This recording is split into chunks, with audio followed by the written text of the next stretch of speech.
We're talking about the 3DO. 1993 was a pretty busy year. Cheers aired its last episode, Michael Jordan retired for the first time, the Power Rangers just began, New Kids on the Block broke up, Jurassic Park came out, and then there was this sexy beast, the Panasonic 3DO. Loaded with an ARM60 32-bit CPU, a custom 16-bit digital signal processor, and 2 accelerated video coprocessors capable of producing up to 16 million pixels per second. Oh my god, I wanted to have my children. This bad boy was cutting edge at the time and even won Product of the Year in Time magazine in 1994. Its asking price, however, not so cutting edge. Initially, the system was priced at $700, but I can remember seeing vendors in the back of electronic gaming monthly magazines that would price it at $999. Damn. Because of its price, nobody knew anyone who ever owned the damn thing. The 3DO's position was that it was more than just a video game system, and because of the quality it had to offer, felt they didn't need to adjust the price at all. For most of us, this seems like a really strange decision from a business standpoint, but there is actually a reason behind it. It's just a little complicated. See, when the 3DO was created, they wanted to set it up so that it was manufactured by a number of different partners and licenses, so the company would receive a royalty for every console sold and on every game that was sold. Since it was done this way, there was a lower royalty rate for game publishers to pay when compared to making games for Sega and Nintendo, because those companies made their money from the games being sold rather than the consoles they sold. Because it was done almost backwards when compared to the rest of the industry, and that all 3DO's real money was tied up in the sale of each console, they refused to budge on the price initially. The result was your common consumer just simply couldn't afford it, and eventually it would lead to its downfall in 1996. But make no mistake, that didn't stop most of us from dreaming about it. I would grab every issue of GamePro and EGM to not only keep up with the systems I have, but to also drool over the screenshots of 3DO games. I wanted this system more than any other out there. As I touched on before, there was a few different 3DO models. I have the FC1, which is the original model that I wanted the most because it looks like some kind of castle or maybe even a fortress. Besides the fact that I find it visually pleasing, there are some pros and cons to the overall system itself. You have 2 buttons, one for power and one to open the drive. Now the system will automatically load the game if the disc is in the drive and the power is on. The problem with this is if you want to swap out a game you're playing, you have to shut it off and then turn it back on and quickly hit the open button to take out the game. If you don't do it quick enough, the game will load anyway.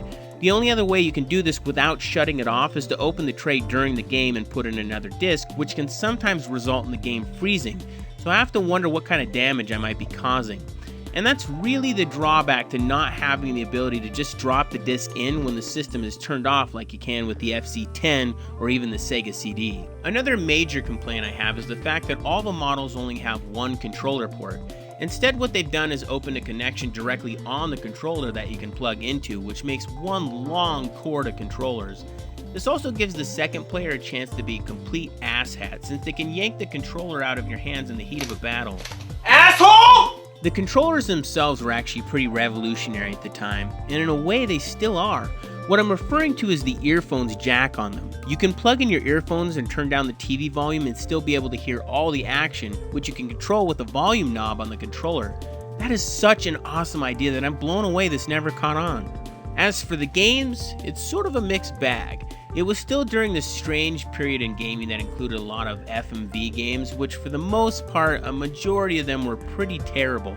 Aside from that, the 3DO actually had a pretty cool list of games that took full advantage of the system's real power, which many of them were pretty damn fun. Now, I wasn't just drooling over screenshots and magazines. I was also making a wish list of all the games that I thought looked awesome for the 3DO, just in case $1,000 happens to fall in my lap when I was a kid. These were the top 3 games on that list. So we're going to start this 3DO fest with Way of the Warrior. Part of what attracted me to this game was that it reminded me a lot of Mortal Kombat.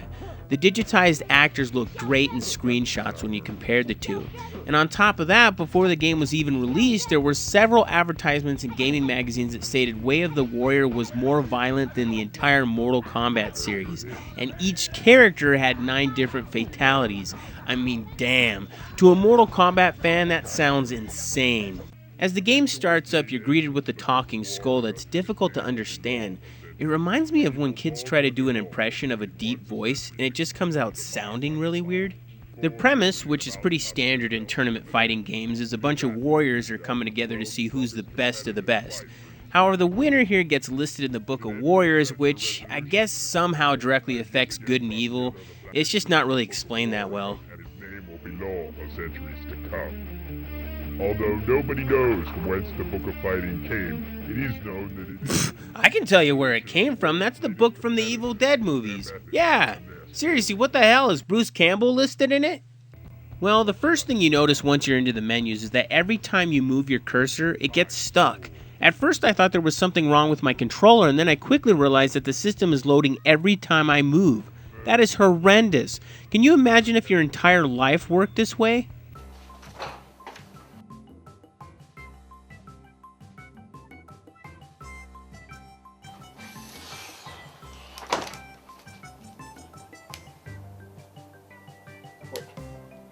Load! F***ing load! Alright, so let's check out Dragon. Round 1, fight. Oh my god. Were they trying to be serious with this? Look at their stances. Dragon is teetering back and forth like he's doing aerobics, and the ninja guy looks like he's doing an impression of a choo-choo train. Chugga chugga wow! All of the punches and kicks look and sound really goofy and out of place. There's not one thing here that makes me believe that these are real fighters, let alone the best of the best in the world. I mean, these are the guys that hold the fate of good and evil in their hands?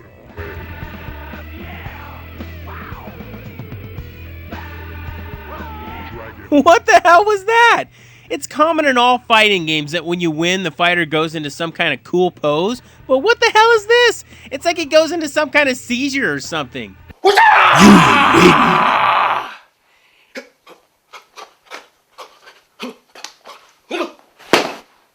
Alright, let's talk controls. You're probably wondering if the controls are comparable to Mortal Kombat, and they actually are. See, Mortal Kombat's control scheme is awesome, whereas Way of the Warrior's controls are about as much fun as being at the dentist while the assistant slips and accidentally drops the drill in your eye. That is no exaggeration, my friend. Certain moves have delays which make the pacing feel completely sluggish. It gets to a point where it seems like you and your opponent are just jumping all over the place just to get to one another, which reminds me a lot of Shaq Fu, and that's food up, man. I really can't believe I'm gonna say this, but Kasumi Ninja for the Atari Jaguar is more fluent in the control department than Way of the Warrior, and that is messed up. Occasionally as you play, you might have a power-up that'll fall down for you or your opponent to grab.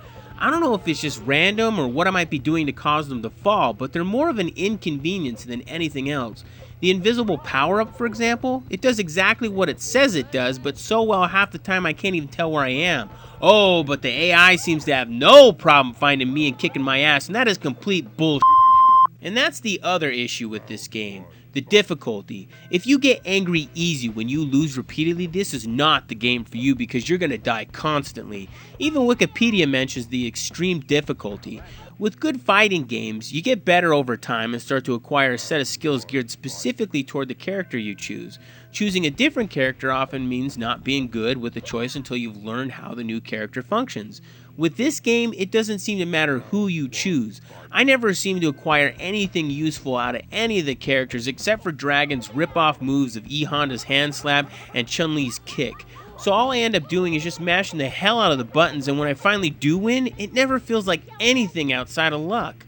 As for the characters themselves, they have no weight. They do nothing to garner any interest or investment in why they do what they do.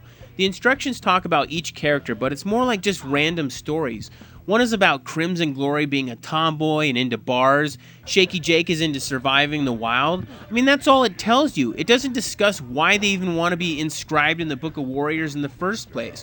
Why do they all of a sudden want to fight in a tournament? Take Chun-Li from Street Fighter II, for example. She enters the tournament to get revenge on M. Bison. Sagat wants a rematch with Ryu for the scar that was left on his chest, and in Mortal Kombat, all of the characters are fighting for the fate of the world, but they also have individual reasons for why they've entered the tournament. You end up caring about all of these characters because of their backstories, and you want to help them succeed, and that's because they have real emotional weight.